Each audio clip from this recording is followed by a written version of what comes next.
Yeah Prakash Reddy గారు చూశారు కదా, ఎస్ఐఆర్ స్టార్ట్ అవగానే మళ్ళీ ఇష్యూ మొదలైంది.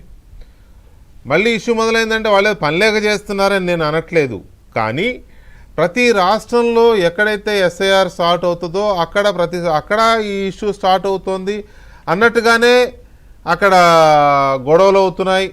పార్టీలు మాకు నష్టం జరుగుతుంది అని పార్టీలు గొడవ చేస్తున్నాయి, ఎలక్షన్ కమిషన్ మీద దుమ్మెత్తిపోస్తున్నాయి. ఇప్పుడు యుద్ధం ఎలా తయారైందంటే రాజకీయ పార్టీల మీద జరగట్లా, ఎలక్షన్ కమిషన్ వర్సెస్ అపోజిషన్ అన్నట్టు తయారైంది. దీదీ ఆల్సో డిక్లేర్డ్ మా శత్రువు బీజేపీ కాదు, మా శత్రువు ఈసీ అని. సో ఇలాంటి సిచ్యువేషన్లో నిజంగానే ఎస్ఐఆర్ని అడ్డపెట్టుకొని అపోజిషన్ పార్టీస్ యొక్క ఓటు బ్యాంకుని కొల్లగొడుతోంది లేదా డిలీట్ చేసేస్తోంది బీజేపీ లేదా ఎన్డీఏ ప్రభుత్వం అనే దానికి మీరు చెప్పే సమాధానం? వెంకటకృష్ణ గారు, మీకు మిత్రులందరికీ నమస్కారం. నమస్తే సార్. సార్, ఎస్ఐఆర్ గురించి నాకు తెలిసిన ఎస్ఐఆర్ గురించి చెప్తా సార్. ఎస్ఐఆర్ అనేది ఓట్లు డిలీట్ చేసేటువంటి ప్రక్రియ కాదు సార్. అది ఒకవేళ ఓట్లు డిలీట్ చేస్తున్నారనే పదం వాడితే దానికి తలాతోక లేనటువంటి ఆర్గ్యుమెంట్ గా నేను భావిస్తాను సార్. ఎందుకంటే ఎస్ఐఆర్ అనేది ఏంటంటే కొత్తగా అందరూ ఓట్లు ఎన్రోల్మెంట్ చేయించుకోవాలి. డిలీట్ చేసే ప్రాసెస్ గానే కాదు సార్. ఇది డిలీట్ చేయడం ఒక రివిజన్ కాదు సార్. 2002 కంటే ముందు మీ ఓట్లు కనుక ఉంటే మీరు ఆటోమేటిక్ గా కొత్తగా ఓట్లు మీకు 2002 కంటే ముందున్నా, 1950 కంటే 70 కంటే ముందున్నా, 90 కంటే ముందున్నా ఎవరైనా సరే ఫామ్ నింపు ఇవ్వాల్సిందే.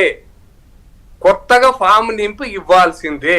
అయితే 2002 కంటే ముందు ఓటర్స్ ఎక్కి ఆటోమేటిక్ గా వాళ్ళ ఓట్లు ఆ ఫామ్ నింపి ఓట్లు ఎన్రోల్మెంట్ చేపిస్తారు. దానికి ఇంకా ఏ డాక్యుమెంట్, నా బర్త్ సర్టిఫికెట్, నా 13 సర్టిఫికెట్ ఉన్నాయి సార్. పాస్పోర్ట్ ఒక్కటే కాదు సార్.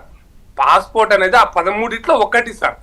ఆ 13 డాక్యుమెంట్స్ లో ఏ ఆధారం చూపించినా లేదా 2002 తర్వాత పుట్టిన వాళ్ళు వాళ్ళ ఫాదర్ ఇదే అని చూపించినా, వాళ్ళ తండ్రి గారి పేరు అందులో ఓటర్ లిస్ట్ లో ఉన్నాయి. అనేక పారామీటర్స్ ఉపయోగించి కొత్త ఓట్లు ఎన్రోల్మెంట్ సార్. 2002 తర్వాత ఉన్న వాళ్ళు వాళ్ళ బర్త్ సర్టిఫికెట్. మీరు ఏం చెప్పదలుచుకున్నారు? ఎస్ఐఆర్ అనేది కేవలం కొత్తగా ఓటు హక్కును జాయిన్ చేసుకోవడం కోసమే తప్ప కాదు సార్. 2002 కంటే ముందు ఉన్న వాళ్ళకేమో ఆటోమేటిక్ గా అవుతుంది. డిలీట్ చేయరు ఏ ఒక్క ఓటు కూడా. ఈ ఎస్ఐఆర్ పేరు మీద డిలీషన్ కాదు సార్. ఇది డిలీషన్ అనే పదం అనేటువంటిది ఎస్ఐఆర్ సిస్టమ్ లోనే లేదు సార్.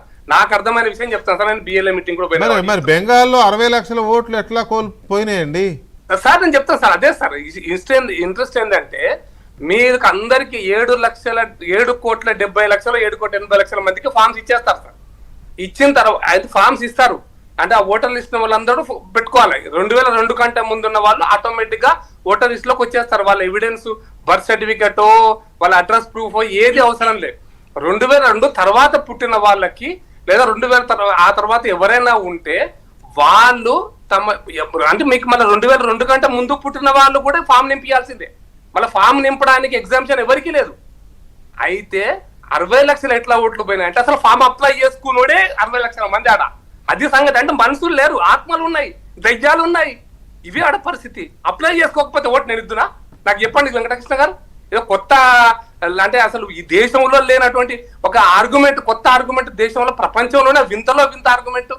నేను అప్లై చేసుకుంటే నాకు ఓటర్ లిస్ట్ ఇస్తా, ఓటర్ పేరు నమోదు అవుతుంది వెంకటకృష్ణ గారు. నేను అప్లై చేసుకోవాలి, యాజ్ పర్ ద నామ్స్ నేను అప్లై చేసుకోవాలి. నేను ఫామే నింపియలే అంటే దాని అర్థమైంది నేను లేను.